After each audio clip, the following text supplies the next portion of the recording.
پھر ایک مسئلہ یہ ہے کہ کیا امر و نہیں کے لیے کسی حرام کام کو کرنے کی اجازت ہے؟ مثلا ہم حرام کام کوئی کرنے جا رہے ہیں، مثلا بہت سارے لوگ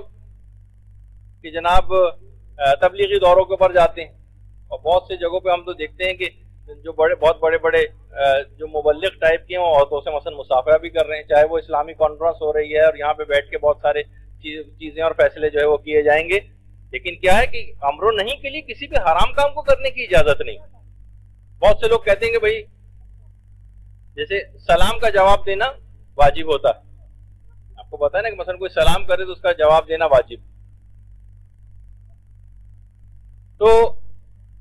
بہت ساری روایتیں ایسی ہیں کہ کوئی گناہگار امام کے پاس آیا، اس نے سلام کیا، امام نے سلام کا جواب نہیں دیا، امام نے سلام کا جواب نہیں دیا۔ لوگ کہتے ہیں دیکھیے بڑا بعض اوقات اس کا مسئلہ بھی روایت کے اندر بناتے ہیں، تو دیکھیے بہت ساری چیزیں ایسی ہیں کہ روایت کو سمجھنے کی بھی ضرورت ہوتی۔ مثلا عربوں میں بہت سارے اور قسم کے ایسے سلام تھے، صباح الخیر مثلا یہ کہا جاتا ہے، جیسے ہمارے یہاں گڈ مارننگ ہوتا ہے، گڈ ایوننگ ہوتا ہے، گڈ نائٹ ہوتا ہے، شب بخیر، صبح بخیر جو ہم کہتے ہیں، وہاں صباح الخیر ہے، صباح المساء ہے، صباح النور ہے، یا مثلا صبحکم اللہ بالخیر ہے۔ یہ سب چیزیں یہ عربوں میں رائج تھی، تو اور یہ اگر کوئی شخص کہے تو اس کا جواب دینا واجب نہیں ہوتا، زیادہ تر مجتہدین یہ کہتے ہیں۔ نماز میں بھی اس قسم کا کوئی سلام کر لے تو کس انداز میں جواب دیا جائے گا الگ سے نمازوں کے احکام میں آئے گا، باقاعدہ منہاج الصالحین وغیرہ کے اندر جو علماء کی جو کتابیں ہیں فتووں کی، اس میں باقاعدہ ان چیزوں کو بھی زیر بحث لایا گیا کہ اس قسم کے بھی اگر سلام کیا جائے تو ہو سکتا ہے روایت کے اندر کہ امام نے سلام کا جواب نہ دیا، اس کے معنی کہ وہ والا سلام ہی نہیں کیا تھا، یا اس زمانے میں یہ بھی ہوتا تھا کہ کسی نے کہا السلام علیکم اور جواب میں صرف وعلیکم السلام کہہ دیا جائے اور ورحمۃ اللہ وبرکاتہ کا اضافہ نہ کیا جائے، تو وہ سمجھتا تھا کہ میرے سلام کا جواب ہی نہیں دیا۔ یعنی اس سے بہتر جواب دینا، یعنی ناراضگی کے امام اظہار کر رہے ہیں تو راوی نے بعد میں اس طرح سے اس کو پیش کیا کہ امام نے سلام کا جواب نہیں دیا، لوگوں نے محسوس کیا کہ جیسا جواب دینا چاہیے تھا ویسا نہیں دیا۔ یا ہو سکتا ہے اس نے آ کر سلام کیا تو کون سا والا سلام کیا تھا، ہو سکتا ہے یہی good morning, good evening, good night type کا کیا ہو، جیسے عربوں کے اندر میں نے یہ چیزیں بتائی آپ کو، صباح المساء، صباح النور، صبحکم اللہ بالخیر وغیرہ، اس قسم کے جو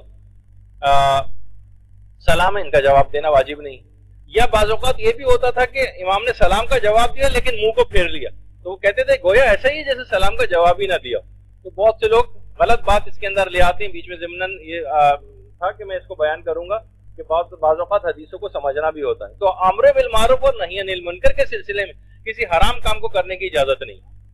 مثلا ہم چھانک کے دروازے میں سے دیکھ رہے ہیں کہ کون کیا کر رہا ہے، کہیں کوئی گناہ تو نہیں کر رہا، نہیں، اس کی اجازت نہیں۔